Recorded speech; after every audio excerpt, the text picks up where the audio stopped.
Robert B सियाल्डिनी द्वारा the psychology of परसुएजन एक पुस्तक है जो परसुएजन के 6 बुनियादी सिद्धांतों की पड़ताल करती है।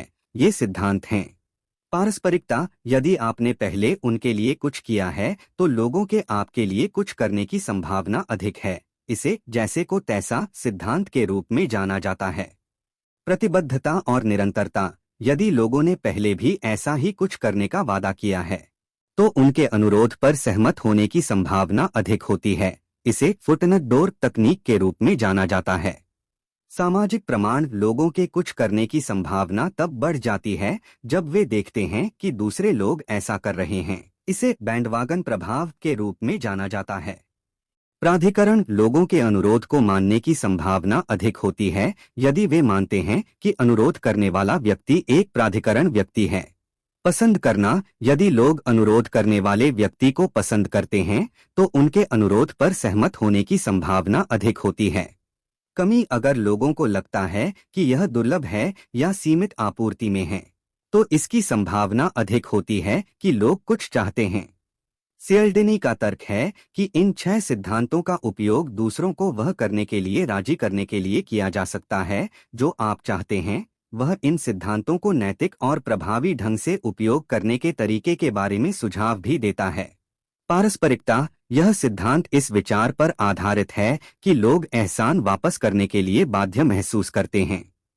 यदि आप किसी के लिए कुछ अच्छा करते हैं तो बदले में वे आपके लिए कुछ अच्छा करने की अधिक संभावना रखते हैं। इस सिद्धांत का उपयोग दूसरों से कुछ मांगने से पहले उन्हें एक छोटा सा उपहार या अनुग्रह देकर उन्हें मनाने के लिए किया जा सकता है।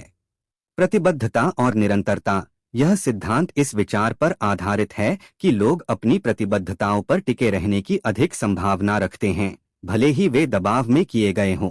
यदि आप किसी को आपसे एक छोटी सी प्रतिबद्धता करने के लिए प्राप्त कर सकते हैं तो बाद में वे एक बड़े अनुरोध के लिए सहमत होने की अधिक संभावना रखते हैं। सामाजिक प्रमाण, यह सिद्धांत इस विचार पर आधारित है कि अगर लोग देखते हैं कि अन्य लोग ऐसा कर रहे हैं तो लोग कुछ करने की अधिक संभावना रखते हैं। इसका उपयोग दूसरों को यह दिखाकर राजी करने के लिए किया जा सकता है कि अन्य लोग आपके उत्पाद या सेवा का उपयोग कर रहे हैं, या उन्हें ऐसे लोगों के समूह में शामिल कर सकते हैं जो पहले से ही वही कर रहे हैं जो आप उनसे करवाना चाहते हैं। प्राधिकरण, यह सिद्धांत इस विचार पर आधारित है कि लोगों के अनुरोध का पालन करने की अधिक संभावना है यदि वे मानते हैं कि अनुरोध करने वाला व्यक्ति एक प्राधिकरण व्यक्ति है। इसका उपयोग दूसरों को इस तरह से कपड़े पहनने के लिए राजी करने के लिए किया जा सकता है जिससे आप एक प्राधिकरण व्यक्ति की तरह दिखते हैं, या भाषा का उपयोग करके यह पता चलता है कि आप जिस क्षेत्र में बात कर रहे हैं उसमें आपकी विशेषज्ञता है। पसंद करना, यह सिद्धांत इस विचार पर आधारित है कि अगर लोग अनुरोध करने वाले व्यक्ति को पसंद करते हैं तो लोगों के अनुरोध पर सहमत होने की संभावना अधिक होती है। इसका उपयोग मैत्रीपूर्ण और सुलभ होने या उनके साथ सामान्य आधार खोजने के द्वारा दूसरों को मनाने के लिए किया जा सकता है। दुर्लभता, यह सिद्धांत इस विचार पर आधारित है कि यदि लोगों को लगता है कि यह दुर्लभ है या सीमित आपूर्ति में है तो लोगों को कुछ चाहिए। इसका उपयोग आपके उत्पाद या सेवा को दुर्लभ बनाकर या सीमित समय के लिए छूट देकर दूसरों को मनाने के लिए किया जा सकता है।